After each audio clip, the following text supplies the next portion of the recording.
Hello and welcome back to the Cricket Nerds podcast. I am James. I'm joined by Benji. How are you doing, Benj? I'm so great. I've played cricket this weekend, but I feel amazing about it. Excellent. Yes, we've had some big games.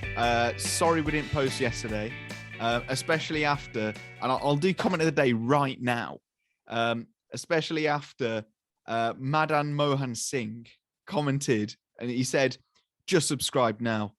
Watch some of the videos. Amazing to see such podcasts. Thank you very much. He said, waiting to see such every day. And that day or the day after, we didn't end up posting. So sorry, we've let you down already. We post regularly, but just not like really strictly now. I think that's how I'm going to define it. I reckon so. Yeah. So what have we missed? We've missed Delhi chokers. We've seen Royal Challengers Bangalore make it to the playoffs. And then we've seen an absolute dead rubber between Punjab and Sunrisers.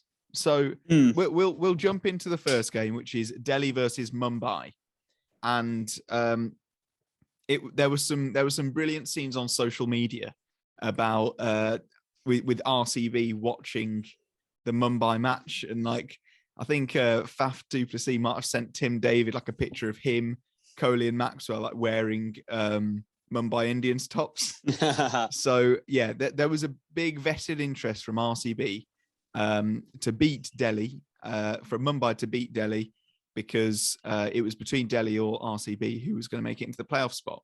So Delhi bat first.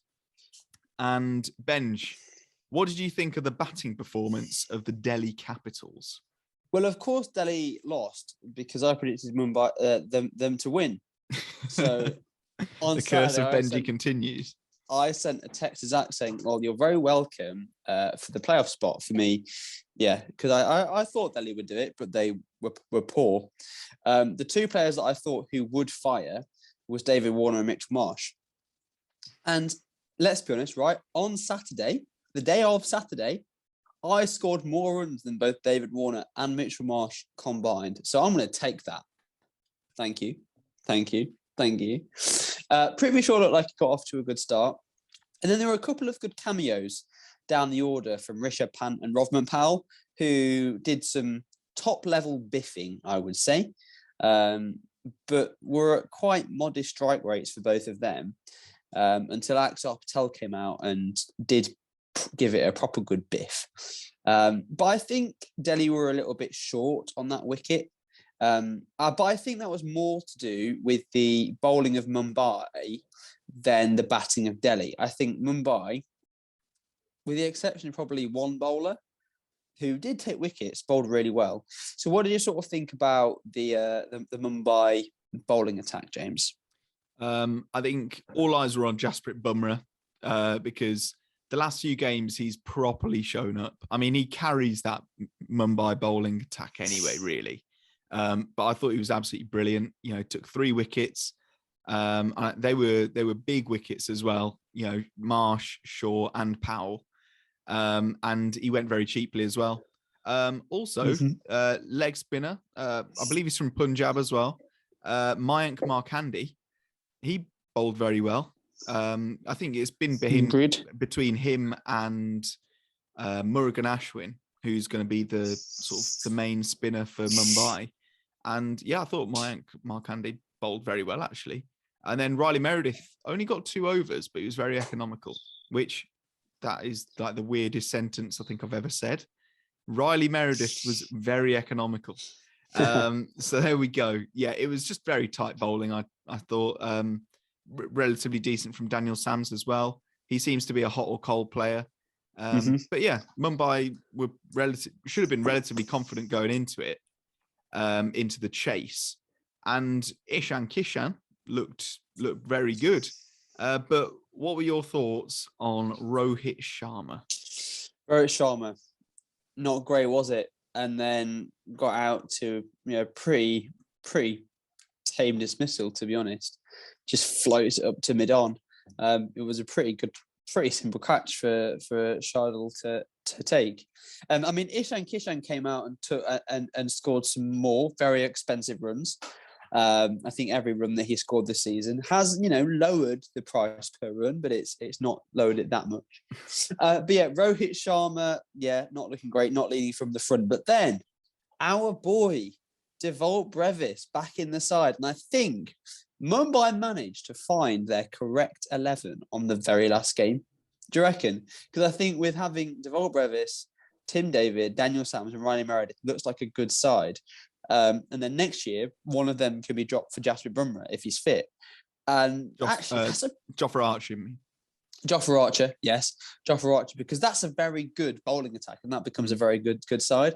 So it's a shame that it's taken them for this long in the season to find, that form. But I do want to talk about also Devalt Brevis's batting, who scored 34 off 11 deliveries. Of which he hit 2 for 4 and 4 for 6 at 300. I mean, James, what did you sort of think about Tim David's, again, top-notch biffing? Yeah, I mean, it's we're getting to this point of T20 cricket where it's become so established now that some players are just built for it. And Tim David, if you look at him, an absolute unit. He's built for T20, and yeah, he showed up. He showed it tonight, or when it was Saturday night. It was absolutely brilliant. He looked just deadly, I thought, with the bat. Also, it's not.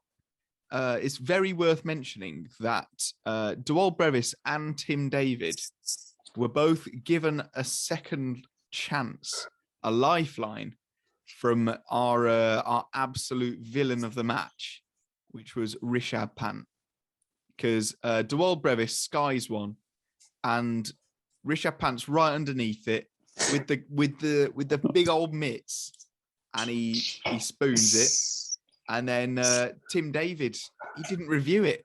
Like I think we've seen what captaincy can really do to a player who doesn't really need it. And I don't think the captaincy's been very good for Rishabh Pant, to be honest. No. Thought he had a bit of a stinker. But then, after Tim David, they finished it off very nicely. I thought Ramandeep Singh, not bad, 13 off 6. That's worth a mention. But what did you think of the Delhi bowling? I've just closed down that scorecard. To be honest, I thought we were going to talk about the other game. You know what? We can. I'll just mention what was good about it. It wasn't fantastic. Not much. Yeah, I think Mitch Marsh only got 2 overs. But he went for 7 runs off those 2, so he probably could have had a few more. But again, that's expensive. He was, but I think that's again, that's Rishabh Pant's captaincy. Maybe he's a bit. He can't really focus that much when he's batting, so he just does all weird stuff. And I think it's the same with his bowling choices. He can't just stick with, a few people if they're doing well. He's like, but I've still got people to try out. So, yeah, I think that's what we saw. But we'll move on, because the biggest game then happened, which was Punjab. Sunrisers versus Punjab, to determine who goes like slightly higher but not in the playoff spots for the table. Who gets 6th? Yeah, exactly. And Punjab were brilliant, which, it's too little too late, isn't it? Punjab have managed to not be able to win 2 games on the bounce the entire season, if you can believe it. That is just the level of inconsistency that we've had. What do you think of Sunrisers just in general? I'll be honest, right? That Sunrisers batting 11 looked way better without Kane Williamson in it. Really I think Priyam Garg, Abhishek Sharma is a opening partnership to win. Raj Pati looked great.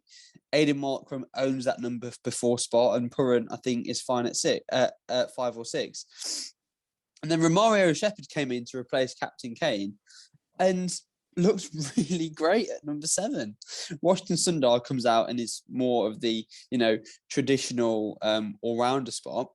And then, Shepherd just looked great. I mean, the man's face just looks wrong.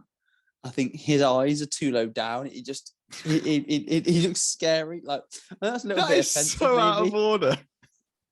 But you know what I mean? Romario Shepherd's face just looks a little bit like it shouldn't be. He doesn't quite work. But his cricket makes up for it. So there's a lesson. If your face doesn't quite work, your cricket can make up for it, guys. So and I did like Captain Boovie. I liked that. Running himself out for the cause. So good job, Boovie there.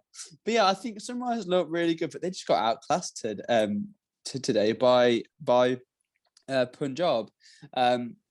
There was a miss of Rajapaksa, who I think has gone back has gone to play for Sri Lanka because he's getting ready for the T20 series there. Because I think they're touring at the minute. So he was out the side today, and Shahrukh Khan came back in, and Nathan Ellis came back in too. And Shahrukh Khan looked okay, and so did Nathan Ellis. Aside from going for too many runs, but he took three wickets. I mean, what did you sort of think about that Nathan Ellis, the second chance of Nathan Ellis as a Punjab fan? Yeah, I think Nathan Ellis is someone that he just seems like a medium player. If I was going to rate him out of 100, I'd put him at like a 75, 74. He's that kind of, he's medium fast and he's medium good. I think there'll be every now and then that he will have a very good game in the similar way that every now and then Chris Jordan would have a really good game. But I don't think he is absolutely amazing. And yeah, those figures, 3 wickets, 3 good wickets, but went for 40 runs off his 4. So, there is that. But I thought Harpreet Brar, we finally saw like the old Harpreet Brar. And Liam Livingstone bowling his 4 overs. We've finally figured out that he's good. Bless you. And Arshdeep Singh yet again showing his class, and he's earned his space in that India squad, I think, because he's the best death bowler in India at the moment. He's been the best death bowler in the IPL. He's had the best economy. So yeah, very good. And then looking at Shahrukh Khan, came in at 3, which was a bit weird. What did you think of that? Because it seems like Agarwal wants that 4. I'm here for it. I think it was quite good. Like, he was missing that 3 spot has been a big hitter, and I think Shahrukh Khan fits that spot. Like Rajapaksa or Shahrukh Khan, their batting styles aren't too dissimilar. It's we're going to go from ball 1. I think Mayank's got his order right with Johnny Bairstow opening with Shikhar Dhawan, a Biffer at number 3, and then him at number 4. And then you've got other big hitters to come in with Livingston and Sharma and well, today it was Mankad. I think it was harsh that what's his face? Rishi Darwan. Rishi Darwan was dropped. But, that's what cricket's like, isn't it? You fill in the spots that you need. So, yeah, I didn't have an issue with Punjab batting today. And I think, as you correctly predicted, James, too little too late in terms of getting that balance. And in typical Punjab fashion, they've just missed out on a spot. Yeah, and I think there are reasons to be optimistic as a Punjab fan, because I think we were a bit unlucky with just the general form of our players, because we have such class there. And if any one of them was out of form, that would be like, oh, well, that's a bit of a shame, but it's all right. We'll get it back. But for like the majority of the season, Harpreet Brar was out of form. Shahrukh Khan was out of form. Johnny Bairstow was out of form. Mayank Agarwal's been out of form. And then Rahul Chahar had a big dip. So there were huge issues there that I think it was quite rare for them to all happen at once, and they kind of compounded one another. Shahrukh Khan's given us a bit of a headache because he was terrible, and then he's come back in the last game, hit 19 off 10, which is like that's a good strike rate, but it's not a good score. So it's one of those head scratchers where we're like, is he actually still good enough to play in the IPL? We don't know. So we'll probably continue to chronically overpay him. But overall, yeah, it's all right, isn't it? Imagine being a Chennai fan and having all your good players injured. Yeah, I mean, it's better than that. Even worse, being a Mumbai fan and then winning 4 of your last 6, but losing 8. Yeah, that's terrible. But yeah, overall, the group stages are done. We've got through it, everybody. It lasted so long. It's felt like a long time, but we have it. And the news is, as you've probably all seen, on Tuesday this week, the Gujarat Titans face off against the Rajasthan Royals for that first spot. I can't see anyone winning that apart from Titans. They just look so good all season. And then Wednesday, Super Giants versus RCB. And again, I think Lucknow have just been too strong. And I think Lucknow will edge RCB. They've both come off a win. So I think we'll see Lucknow beat RCB. They've just got too many good, strong players. And we'll see Titans beat Royals. And then we'll see who wins the qualifier 2 on Friday. But come Wednesday, we'll do a podcast to recap the 2 games and do our prediction for Friday. What do you reckon about the 2 qualifier and eliminator games, James, Tuesday and Wednesday? Well, I think actually Rajasthan are coming off a bit of form. I think again, Butler is looking awful in this second half of the IPL, which is a real shame because he was so good in the first 7 matches. But I think Ashwin coming into form is going to be the good thing for Rajasthan. And then in the RCB Lucknow game, I actually think that RCB are going to win that. But wow, so I'm going against you on both of those. But it could be anybody's game. And to be honest, I would be happy if any of those teams won because they've all earned it, apart from Lucknow, because that's KR Rahul. And I wouldn't like him to leave Punjab and then the very next season win the IPL. That would kill me a bit. But I think it's interesting because we're both neutrals now, so we don't really care what happens. Whereas Zach could very much have a different opinion. He's very. But I don't know. I just think the Super Giants, they've come off the back of 210 for no loss. They're just on an absolute high. That is so true. yeah, I know that's what I think is going to happen. Yeah. They're playing both games in Kolkata, and the final is in Ahmedabad. So it's a new stadium for all of the games. So yeah, it'll be interesting to see how that goes down. A new wicket, so we'll see how that plays. But the best thing is we'll have no idea about what's a good score, what's a bad score. There you go. Looking forward to it. So I think we'll have a video coming to you on Wednesday, a video coming to you on Friday to cover the IPL. And then in between that, you may get an extra thing about the England test squad or the T20 blast if we feel like it. But I'm not promising some India stuff or whatever, Or whatever. We might do a bonus pod. Is there anything else of admin-wise, James, before we leave? No. Please send in some Cricket Nerds questions. We missed the conversation. We missed the questions. So yeah, send them in. And other than that, don't forget to like and subscribe. Thank you very much for all your support. You can listen to our podcast on all of the podcasting sites. You can follow us on social media. We are at Cricket Nerds Pod. And other than that, that is it. So thank you very much and goodbye.